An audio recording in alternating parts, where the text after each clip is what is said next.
Terça-feira, bora mais uma terça-feira. Vamos falar hoje sobre territórios e hierarquias, diretamente deste nosso livro fantástico Como Superar os Seus Limites Internos, que é uma nova edição do livro, outro mais incrível ainda, do Steven Pressfield, A Guerra da Arte.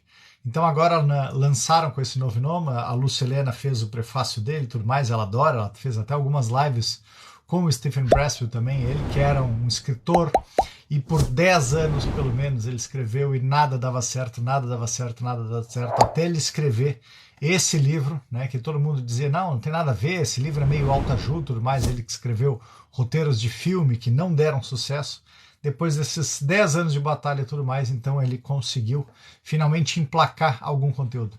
Eu trago esse começo dessa forma, por quê, gente? Porque algumas vezes a gente tem pressa, né? A gente quer ter o resultado, a gente quer ter sucesso, a gente quer ser feliz, a gente quer se tornar milionário, mas a gente esquece de que um dos nossos grandes objetivos aqui é exatamente esse: ter disciplina, persistência e perseverança. Aprender exatamente o que nós temos para aprender em cada situação. Aquelas situações que vêm de novo e de novo e de novo, elas estão sempre para nos trazer um aprendizado, uma evolução, uma outra forma de eu poder tomar consciência daquilo. Por que a gente chegou lá no colégio, a gente repetia de ano? Porque tinha lá, tinha prova, tinha recuperação de novo daquilo lá, e depois de ter feito tantas vezes, significava então de que tu realmente não tinha condições de dar continuidade àquela maneira, naquele conteúdo. Hoje, na vida, é a mesma coisa.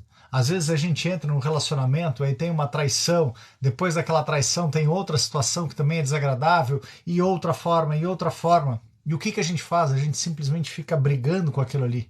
Fica negando aquela situação, negando aquela experiência, em vez de perceber o que eu ainda não aprendi aqui. Por isso que eu digo todos os dias aqui para vocês de que a gente está aqui para aprender a ser cientista de si. Pegue a nota, peraí, só um pouquinho, eu estou fazendo dessa maneira. O que eu não aprendi? Universo, o que eu ainda tenho para aprender dessa situação? Universo, de que outra forma eu posso fazer?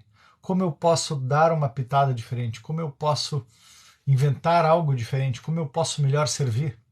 Todo dia eu faço minha meditação de manhã cedo, fico lá meus 40, 50 minutos fazendo uma prática de respiração e eu paro e sempre digo ok, e já estará perfeita, já está certa. Será que essa é a melhor maneira? Será que não tem um outro degrau? Eu cada vez me convenço mais de que um dos nossos objetivos é dominar a física, dominar a matéria. E quando a gente aprende a dominar a matéria, a gente entra nesse grande fluxo. Mas o problema é de que a gente está tão engolfado com tantas outras pequenas coisas, de querer resolver um problema, salvar os outros, ficar no ego imaturo, ficar ali brigando dentro da cabeça, como a gente viu ontem, através da nossa coluna, quantos são os aspectos que a gente somatiza na nossa coluna, exatamente por cristalizar um pensamento, uma forma de agir, por ceder a essa visão do meu ego imaturo, de que ele é que está fazendo, ao invés de eu me colocar com um papel de servir. Como é que surgiu o yoga, gente? Uma pessoa foi lá e se colocou a servir de realizar práticas e de novo, e de novo, e de novo, e de novo, e de novo. Como é que surgiu o Kung Fu, Taekwondo? Como é que surgiram tantas ciências, tantas metodologias a partir da disciplina, persistência e perseverança de se colocar a servir de fazer?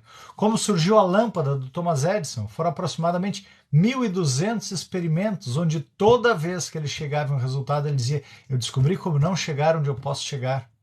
E a gente acha que a gente está correndo atrás da máquina. Não, a gente simplesmente está atrapalhando o fluxo do nosso crescimento, do nosso desenvolvimento. Quando a gente para e volta a olhar para dentro e fica analisando, ok, eu estou fazendo assim, e de que outra forma eu posso fazer? E de que outra forma eu posso fazer? E de que outra forma eu posso fazer? E eu me coloco a cada dia a servir abnegadamente, percebendo as novas infinitas formas e possibilidades que a gente tem de desenvolver, de crescer, de experienciar a vida ou de servir a vida. Aqui nós temos realmente crescimento, aqui nós temos realmente evolução. Não é à toa que Sócrates dizia lá atrás, conheça-te a ti mesmo. Não é para eu simplesmente ver quão bonitinho ou quão horroroso eu sou, mas é para eu simplesmente perceber aonde que eu estou fazendo, o que eu estou servindo, como eu posso fazer diferente. E assim a gente vai podendo evoluir. Porque do contrário, simplesmente eu vou fazendo todo dia a mesma coisa. E vai passar um ano, vai passar outro ano, vai passar outro ano, e eu vou querer ter a mudança, mas se eu não mudo em mim, como é que eu vou querer ter alguma coisa fora? Einstein já tinha identificado isso. Errar é humano, mas persistir no erro é burrice, é o que a gente faz. todo dia acordando do mesmo jeito, na mesma correria, sem querer mudar uma única vírgula, eu quero ter um resultado diferente. Não vai rolar.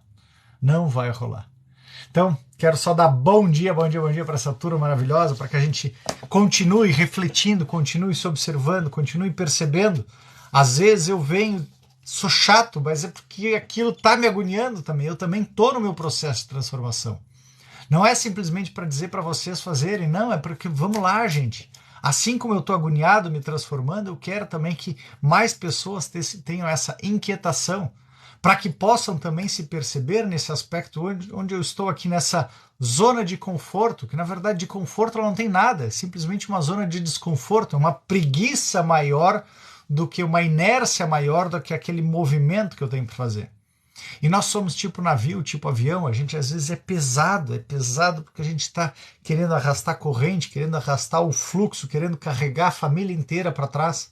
E eu preciso ter muita força, e todo começo de processo é assim, ele tem mais resistência, porque para sair da inércia, ele exige mais força. Mas depois que tu sai da inércia, daquele status de estar parado, tu consegue fazer o movimento. E tu só precisa ir pegando embalo para ir de novo, e aí tu vai melhorando. Agora, o começo, gente, é sempre mais desafiador. Sempre mais desafiador. Principalmente um trabalho de autoconhecimento. Eu entendo as resistências, né, onde todo mundo chega e diz, pois é, não, é muito bacana, seria muito legal fazer parte do grupo lá, qual a função do problema, do Ricardo, ou seria muito bacana também fazer parte dessa outra jornada aqui, que começa agora na quarta-feira, dia 19, o cavaleiro preso na armadura. Pois é, não, mas eu não tenho dinheiro, mas eu não tenho tempo, mas eu não tenho isso, mas eu não tenho aquilo. E assim a gente vai colocando um monte de desculpinha para nós mesmos. E às vezes tem um monte de conteúdo também gratuito, só tem que pegar e fazer um exercício que tem lá, também no YouTube do Ricardo. Liberte-se, na playlist Liberte-se com o Ho'oponopono Emocional. Pois é, mas eu não consigo. Tá lá, tem lá também o exercício disso, não consigo. Não, eu não quero sair desse lugar. Também tá lá esse exercício. Mas eu tenho medo do resultado. Também tá lá esse exercício. E aí a gente segue o baile. Até a água bater na bunda, até eu não conseguir mais respirar, até eu estar realmente preso, engolfado naquilo lá. E eu preciso, né? É a forma do crescimento, ou no amor ou na dor. No amor significa eu perceber que eu sou o cientista de mim, eu tenho que correr atrás, eu tenho que realmente fazer algum processo, senão eu não vou mudar. Eu preciso buscar alguém que já passou por esse processo para que possa me ajudar ali naquele começo. Tipo na academia, tu que precisa lá quer ganhar músculo, tu vai encontrar um personal trainer, um professor para te ensinar. Sempre existe uma consciência mais evoluída, mais elevada que a nossa. Ou um nutrólogo para que tu possa reeducar a tua alimentação, ou um terapeuta para que tu possa aprender a reeducar as tuas emoções, os teus hábitos, os teus comportamentos. Às vezes a gente precisa disso, nem que seja para o começo. Depois que eu crio disciplina, eu consigo ir em frente. Agora, enquanto eu não tenho, eu vou estar sempre chegando no mesmo resultado e não saindo do lugar. Então, gente, vamos ver aqui a diferença entre território e hierarquia. Tá? Na semana passada nós falamos sobre o medo de fazer, o medo de crescer. E hoje nós vamos falar sobre essa questão de território versus hierarquia. Qual é a diferença do que isso nos coloca na vida? No território animal, por exemplo, os indivíduos se dividem de duas maneiras. Pela posição na hierarquia, uma galinha no galinheiro, o lobo na alcateia, ou pela ligação com o seu território, uma base, um território de caça, um gramado. E assim os indivíduos, homens e animais, adquirem a segurança psicológica. Sabem onde estão. O mundo faz sentido. Duas orientações. A hierárquica, que parece defeituosa, é a que vivenciamos automaticamente quando crianças. Juntamos-nos de modo natural em bandos e em grupos, sem pensar no caso. No caso, sabemos quem está por cima e quem está por baixo. E conhecemos o nosso lugar. Definimos ao que parece instintivamente por nossa posição no pátio da escola, na rua e no clube. Só mais tarde na vida, em geral, após severa educação na universidade, muitos tomos começamos a explorar a alternativa territorial. Alguns conseguem salvar a sua própria vida assim. Então a gente primeiro percebe a hierarquia, que inclusive é uma das 3 ordens do amor do Bert Hellinger. A hierarquia, quem vem antes, quem vem depois, vem depois. Esse aspecto territorial aqui, ele é um pouco semelhante ao que o Hellinger trazia das questões dos pertencimentos. Porque daí eu me coloco assim, ah não, eu sou do Sul, eu sou de Porto Alegre, então eu pertenço àquele território. Eu sou do bairro da Zona Norte, da Zona Sul, da Zona Leste, da Zona Oeste, que a gente viu, por exemplo, um pouco lá naquele filme da semana passada, Sementes Podres, né? Onde tinha os rapazes da Zona Norte que brigavam com os da Zona Sul. Ali era uma questão territorial. Eles estavam defendendo o seu território. Hoje, por exemplo, Ucrânia e Rússia estão numa situação territorial, querendo dizer aquelas são as nossas bases. A situação hierárquica, que significa de que aquelas pessoas, mesmo naquele território, elas representam alguém, os mais velhos, eles têm alguma autonomia, ou aquela pessoa que se destaca fisicamente ou intelectualmente, ela tem uma hierarquia, digamos, sobre as outras, e os outros, os que têm menos, então, estão abaixo, né? Os pequenos obedecem os grandes. Então aqui a gente começa a observar esse aspecto. Mas por que disso daqui? Porque a gente vai ver uma orientação hierárquica e uma orientação territorial para o nosso crescimento, para o nosso desenvolvimento. Para a gente ver as nuances que tem ainda mais na nossa forma de crescer e de evoluir. Então muitas pessoas definem hierarquicamente que sem saber, sem sequer saber o que estão fazendo. É difícil fugir disso. A escola, a publicidade, todas as características materialistas de nossa cultura nos impedem a nos definirmos como a opinião dos outros.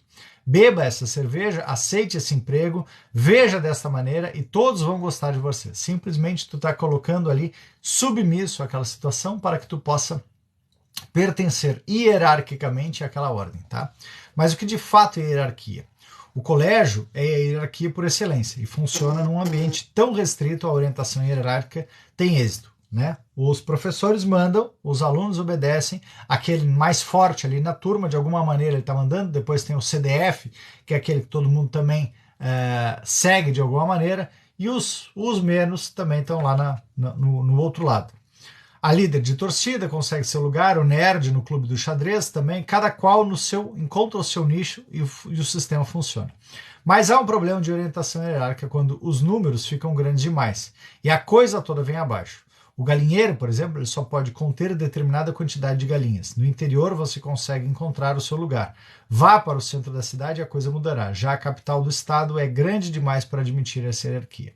Então aqui o que ele começa a trazer? Eu me lembro o meu pai. Meu pai, quando ele estudava em Bagé, uma cidade que tinha 100 mil habitantes, 110 mil habitantes, e ele foi morar em Porto Alegre. Já naquela época, Porto Alegre devia ter 2 milhões de habitantes. Então, no que ele saiu daquele colégio onde ele estava entre os 3 primeiros, ele tinha uma hierarquia, um status lá de que ele era o bom naquele colégio. Quando ele foi para um outro colégio ali em Porto Alegre, onde lá no dele devia ter 2, 3 turmas no máximo, no de Porto Alegre tinham 15, 20 turmas, e cada turma com o dobro da quantidade de alunos que tinha na sala dele lá em Bagé. Então ele lembra que ele dizia, nossa, eu cheguei em Porto Alegre, eu estava do 100º, 300º, 46º lugar, 346. Ele disse, eu preciso chegar pelo menos entre os 50 melhores, né, para eu estar pelo menos entre uma turma de tudo isso daqui. E aí ele fez todo o segundo grau ralando, estudando, porque o objetivo dele era voltar a ter essa hierarquia, né, esse espaço onde ele estava entre os melhores ali, para ele poder ser alguém. Então, o quanto a gente se coloca. Quando a gente vai para uma população, né, tá numa cidade grande, uma cidade pequena, não, esse é o fulano, fulano, filho do Beltrano, não sei o que lá, aí tu tem ali um status. Mas é o que o Coppola tanto fala, né? Não, você, quando alguém chega e diz, você sabe com quem está falando? Ele diz, você.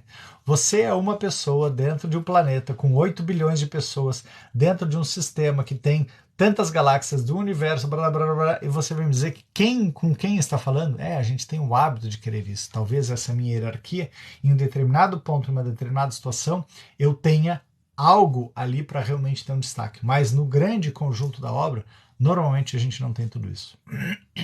Então o indivíduo, em meio a uma multidão como essa, de uma grande cidade, ele se sente esmagado, anônimo, desaparece no meio do povo e ele fica perdido.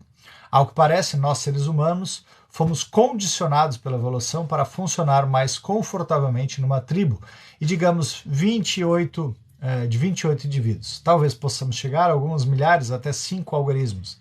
Mas a certa altura vem a saturação. Nosso cérebro não consegue registrar tantos rostos. E saímos ali exibindo nosso status Olha o meu carrão novo e tudo mais, mas ninguém dá a mínima. Então entramos na sociedade da massa. E a hierarquia é muito grande e não funciona mais. Então eu preciso encontrar. Existem, né, essas pessoas, quando elas não conseguem se identificar, saber quem elas são e compreender os seus valores, as suas virtudes, os seus comportamentos, elas precisam então ficar buscando algum lugar. Às vezes elas se mudam para o interior, às vezes elas vão para um outro bairro, às vezes elas buscam então ali naquela empresa ter o status de ser alguém importante. Por quê? Porque ela não está encontrando a importância dentro dela. E aí nisso a gente fica nessa busca. Deixa eu ver aqui o outro aspecto da territorialidade. Aqui. Orientação territorial. Nós, seres humanos, também temos os territórios. Os nossos são psicológicos. Né? Aqui, pega lá o Steve Wonder, tinha o status dele, o território dele era o piano, o Arnold Schwarzenegger a academia, o Bill Gates as áreas de informática e tudo mais. Então, quais são as características de um território, da territorialidade? Um território fornece um sustento. Os corredores sabem o que é o território. O alpinista, os remadores, os yogis também, os artistas, empresários, idem. O nadador que se seca após dar as suas braçadas se sente muito melhor do que o seu sujeito cansado que pulou na piscina 30 minutos antes. Então, aqui o território ele consegue enxergar, né? Nessa situação. Então a turma do judô, a turma do karatê, a turma do taekwondo, a turma do yoga, a turma dos terapeutas, ali se encontra na sua tribo, ele consegue encontrar o que é o seu território. Dentro desse território também vai estar buscando a hierarquia, aqueles que estão há mais tempo nessa jornada e aqueles que estão há menos tempo. O território nos sustenta sem ajuda externa, ou seja, o território é um circuito fechado. Nosso papel é contribuir com o esforço e o amor. Ele absorve e nos devolve isso de forma de bem-estar. Significa o quê? De que ali eu estou me colocando sempre naquela situação. Não tenho uma obrigação de me colocar alguém. Ninguém me coloca lá, não, tu tá obrigado agora a ir pro crossfit, né, para fazer academia. Tu tá obrigado a ir para fazer o yoga. Tu é obrigado, não. Tu te coloca naquela situação porque tu sente que aquele espaço te faz crescer, te faz te desenvolver. O território também é exclusivo. Ele pode ter um parceiro ou trabalhar com amigos, mas só precisa de si para usufruir do seu território. Tu pode até realizar, por exemplo, como judô, taekwondo, essas atividades que tu precisa às vezes ter outra pessoa para poder laborar a tua técnica, mas tu podes também te desenvolver, praticar ela sozinho em outro lugar, e outro lugar, e outro lugar cada vez mais. O território só pode ser requisitado pelo trabalho. Quando o Schwarzenegger, por exemplo, chega na academia, ele está no próprio território, mas só lhe pertence por causa das horas e dos anos de suor que ele deixou aí. O território não te devolve nada, ou seja, tu vai e nutre aquele espaço. Eu venho aqui e nutro esse canal entregando cada vez mais esse conhecimento, esse conteúdo. Eu pego, depois tem o meu momento de estudo, onde eu estou me capacitando mais e mais nessa área que eu tanto gosto de trabalhar. Então, aqui é algo que eu estou me colocando sempre de uma busca profissional. O território não é para uma situação de amador. Ah, não, eu posso ter o hobby. Ah, não, vou lá, vou jogar golfe, vou ter o frisbee, mas mesmo essa situação de hobby, tu vai te colocar em uma disciplina, em uma persistência, uma perseverança, tu vai dedicar um determinado tempo para aquela atividade, para que tu possa perceber que existe algum aperfeiçoamento. E ali, naquele lugar, tu já sente aquele clima, aquela egrégora. As lojas, elas têm também os cheirinhos que colocam aquele aroma para que a pessoa possa sentir e compreender. Aqui é o espaço onde ela sente que esse aroma, esse odor é dessa loja. O território dá exatamente o que recebe. O território são justos. Cada porção de energia que você deposita cai infalivelmente na sua conta. O território jamais se desvaloriza. Nunca vai à falência e você recebe de volta tudo aquilo que deposita, centavo por centavo. Recebe de volta no sentido de que eu estou percebendo que existe um ganho ali. A pessoa que vai para a academia, que se coloca lá fazendo aquele exercício, ela vai olhar, uau, como esse ambiente me nutre. E depois de um determinado tempo, pode ser que ela sinta falta. A pessoa que vai na terapia também vai observar, uau, como esse ambiente me nutre aqui, eu me conhecer cada vez mais. E aí vai chegar um determinado momento que ela vai buscar um outro território, uma outra forma de ela buscar esse conhecimento dele. Então, o território é aquele local onde eu me sinto pertencente, onde eu quero entregar o meu melhor abnegadamente, que eu percebo que o resultado dele vem para o meu crescimento, meu desenvolvimento.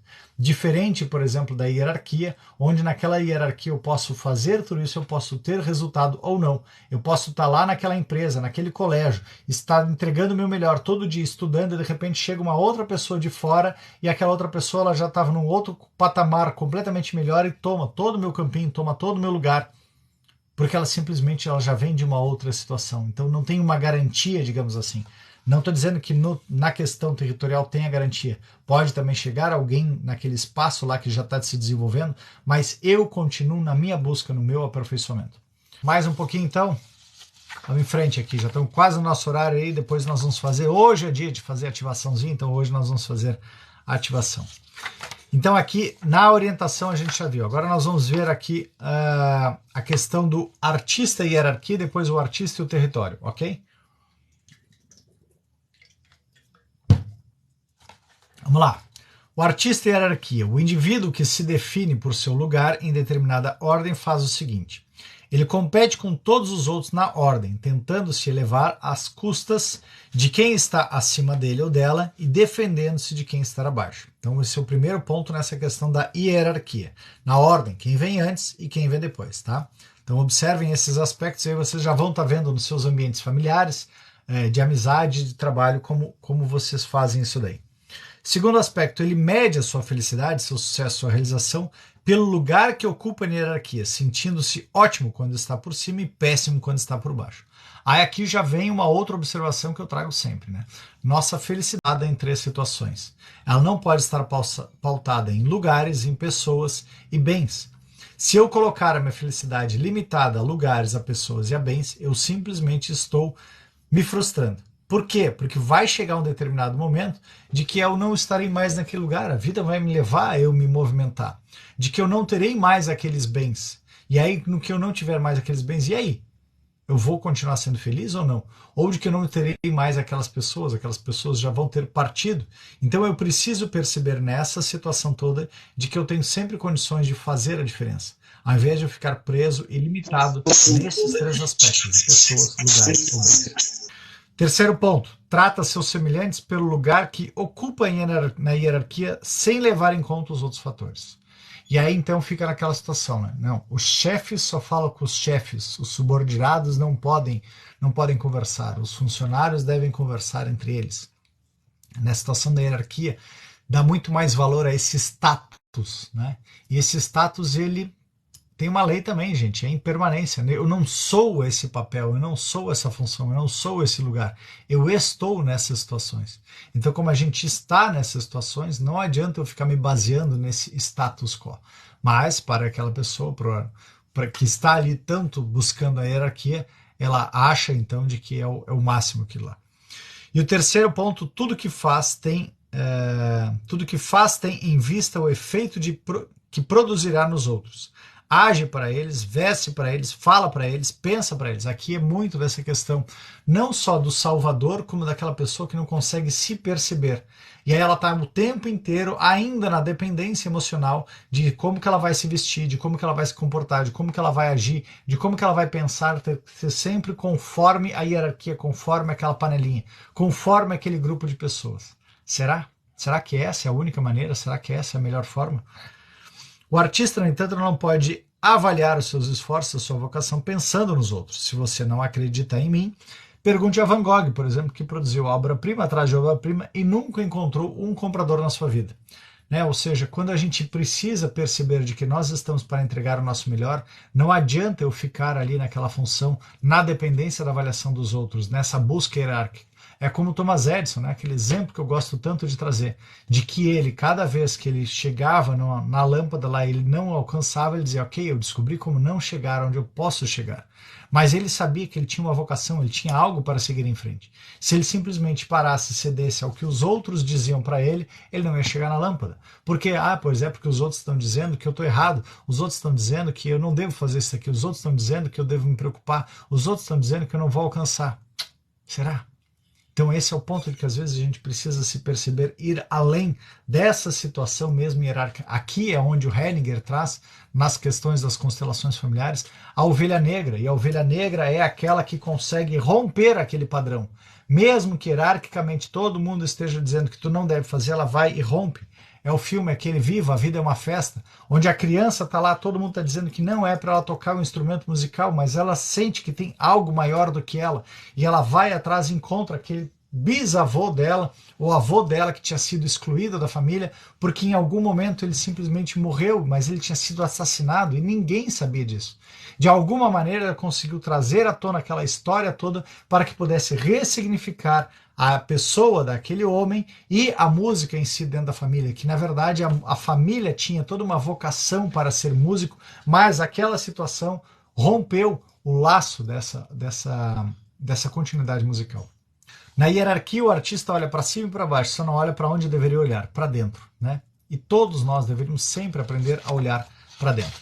E aqui então vamos ver a orientação territorial e o artista. Para a gente finalizar hoje aqui. O artista e o território. Então tá. O artista e a mãe são veículos, não criadores. Não criam a nova vida, apenas aguardam dentro de si. Por isso, o nascimento é uma experiência fantástica. A nova mãe chora ao ver o pequeno milagre nos braços. Sabe que saiu dela, mas não veio dela. Veio por meio dela, mas não a partir dela. Quando o artista trabalha territorialmente, ele reverencia o céu. Alinha-se com os... cadê aqui?